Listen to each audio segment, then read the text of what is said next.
Teknik identifikasi potensi hazardous area.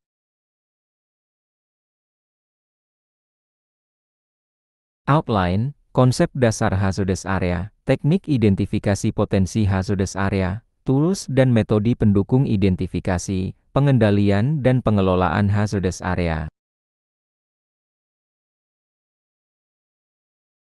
Tujuan, memberikan pemahaman mendalam tentang konsep hazardous area dalam SMS, membekali peserta dengan teknik praktis identifikasi potensi hazardous area, meningkatkan kemampuan peserta dalam menghubungkan hasil identifikasi dengan pengendalian risiko.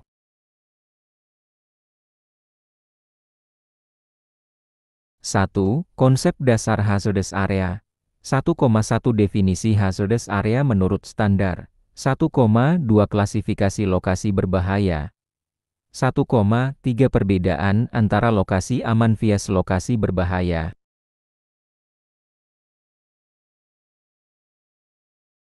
1,1 Definisi hazardous area menurut standar. IEC International Electrotechnical Commission. Hazardous area adalah lokasi dengan kemungkinan adanya atmosfer eksplosif campuran gas, uap, debu dengan udara yang dapat memicu ledakan bila ada sumber energi api atau listrik. NEC National Electrical Code, AS, area berbahaya dikelompokkan berdasarkan klasi, gas atau uap, 2, debu, 3 serat dan division 1, kemungkinan sering, 2, kemungkinan jarang. Permenaker RI, mendefinisikan area berbahaya sebagai tempat dengan potensi timbulnya kebakaran atau ledakan akibat zat mudah terbakar, gas beracun, atau uap berbahaya. NFPA National Fire Protection Association, menekankan area dengan potensi penyalaan otomatis akibat campuran bahan mudah terbakar dan oksigen di udara. Intinya, seluruh standar sepakat bahwa hazardous area adalah lokasi kerja dengan potensi atmosfer berbahaya yang bisa menimbulkan kebakaran atau ledakan.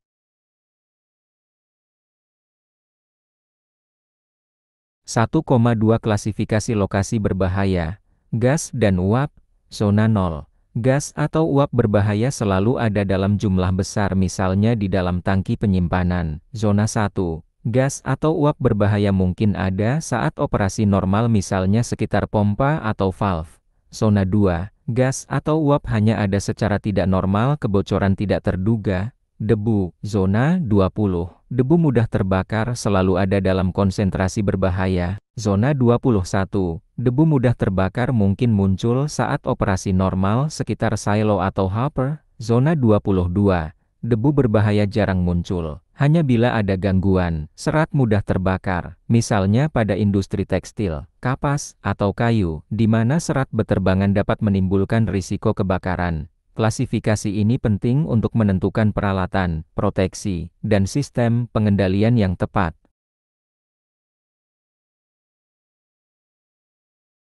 1,3 Perbedaan antara lokasi aman vs lokasi berbahaya. Lokasi aman, tidak ada zat mudah terbakar atau peledak di atmosfer. Aktivitas dapat dilakukan dengan peralatan standar, tidak memerlukan proteksi khusus terhadap api atau ledakan. Lokasi berbahaya, ada kemungkinan atmosfer eksplosif gas, uap, debu, serat. Peralatan listrik atau elektronik harus berlabel X-Proof, Explosion Proof. Akses pekerja dibatasi, wajib prosedur izin kerja, diperlukan pengendalian tambahan, ventilasi, sensor gas, prosedur tanggap darurat. Perbedaan mendasar terletak pada tingkat risiko dan kebutuhan pengendalian tambahan. Kedua teknik identifikasi potensi hazardous area, 2,1 Metode inspeksi lapangan dan observasi visual, 2,2 Analisis proses dan material, 2,3 Pemanfaatan dokumen teknis. 2,1 Metode inspeksi lapangan dan observasi visual, melakukan walkthrough survei di area proses, gudang, dan fasilitas pendukung, mengamati langsung tanda-tanda potensi bahaya, kebocoran, tumpahan, akumulasi debu, ventilasi buruk, peralatan tidak X-Proof, menggunakan kamera thermal atau alat deteksi untuk mengidentifikasi titik panas atau potensi sumber api. Pencatatan lokasi dengan foto dan catatan detail sebagai bukti dokumentasi. Inspeksi langsung membantu menemukan bahaya yang sering tidak terlihat dalam dokumen.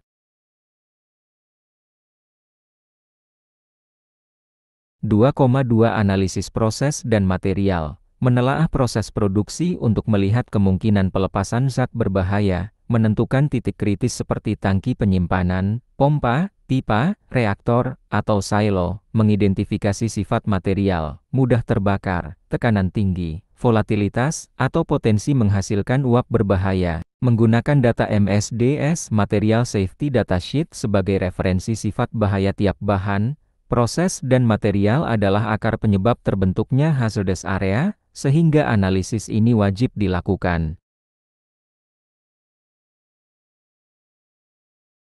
2,3 Pemanfaatan dokumen teknis. P dan ID Piping and the Instrumentation Diagram, membantu memahami aliran fluida, titik rawan kebocoran, dan lokasi peralatan, layout fasilitas, memetakan area proses, gudang, jalur evakuasi, serta posisi sumber potensi bahaya. MSDS, menyediakan informasi karakteristik kimia, titik nyala, suhu auto ignition, dan rekomendasi penyimpanan. Dokumen teknis memberi gambaran makro dan mikro sebelum verifikasi lapangan.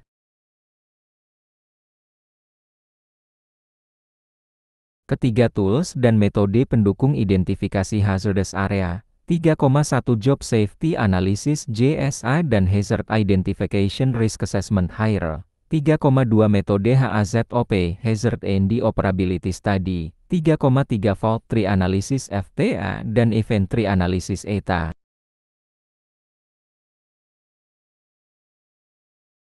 3,1 Job Safety Analysis JSA dan Hazard Identification Risk Assessment HIRA, JSA, memecah pekerjaan menjadi langkah-langkah, lalu mengidentifikasi bahaya di tiap langkah. Contohnya, pembersihan tangki risiko uap mudah terbakar. HIRA, menilai tingkat kemungkinan dan keparahan bahaya yang sudah diidentifikasi, sehingga dapat diprioritaskan, membantu mengaitkan aktivitas kerja dengan potensi area berbahaya. Cocok untuk pekerjaan rutin maupun non-rutin di area berpotensi berbahaya.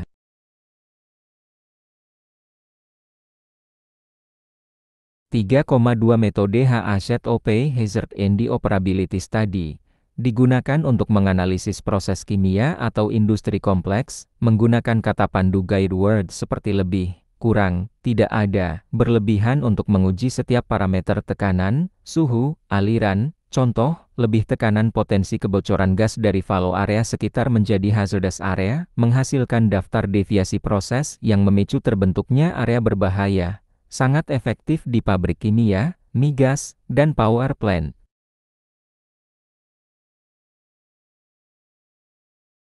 3,3 Fault Tree Analysis FTA dan Event Tree Analysis ETA. FTA Fault Tree menganalisis penyebab utama ledakan atau kebakaran dengan memetakan kombinasi kegagalan peralatan dan manusia. ETA Event Tree menganalisis skenario setelah insiden awal. Misalnya kebocoran gas, apakah ventilasi aktif, apakah detektor berfungsi, membantu memahami rantai penyebab dan konsekuensi yang menimbulkan area berbahaya, berguna untuk prediksi skenario darurat dan mitigasi awal.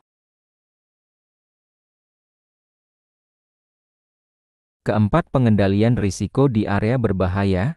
4,1 Strategi rekayasa teknis engineering control. 4,2 Pengendalian administratif. 4,3 Penggunaan APD khusus di hazardous area.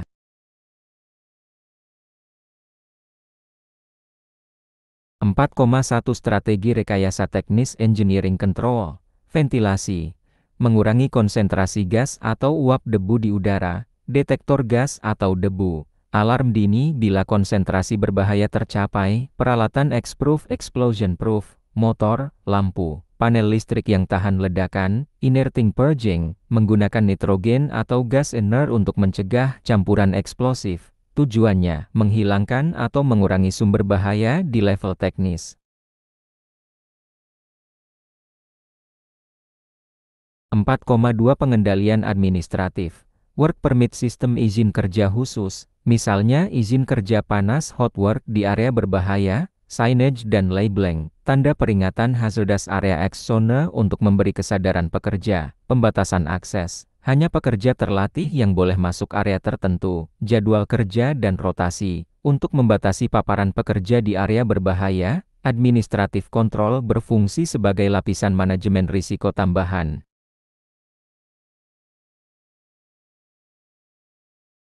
4,3 Penggunaan APD khusus di hazardous area, respirator SCBA self-contained breathing apparatus, untuk paparan gas beracun. Pakaian tahan api FR clothing, mencegah luka bakar saat terjadi flash fire. Sepatu dan sarung tangan anti-statis, mencegah percikan listrik statis. Helm dan pelindung wajah, untuk melindungi dari ledakan minor atau benda jatuh. APD dipakai bila bahaya tidak dapat sepenuhnya dikendalikan dengan rekayasa dan administrasi.